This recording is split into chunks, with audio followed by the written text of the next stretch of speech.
Unearthing the secrets of green-fingered, a journey into gardening lingo. Hello and welcome, language explorers.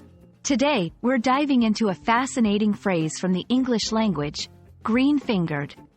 This term paints a vivid picture in the world of gardening, but what does it really mean? Stay with us as we unravel the mystery.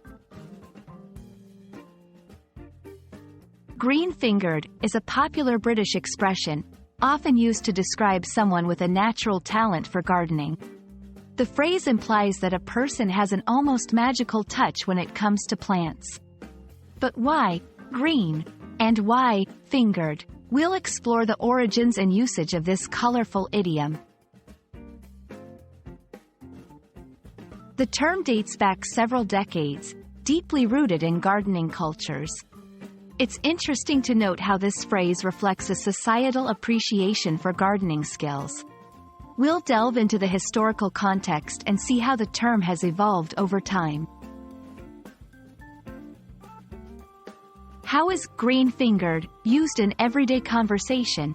This section will showcase examples and variations of the phrase in modern English, helping you understand its practical application in different contexts.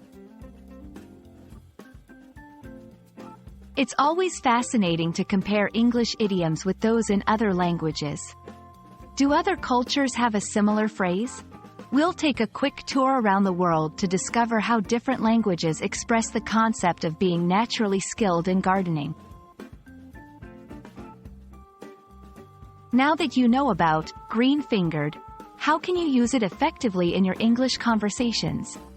This section will provide practical tips and do's and don'ts to ensure you sound like a native speaker when using this phrase.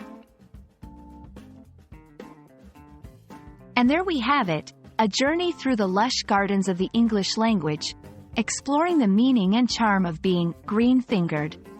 We hope this video has enriched your English vocabulary and given you a new appreciation for this green-thumbed expression. Happy gardening and happy learning!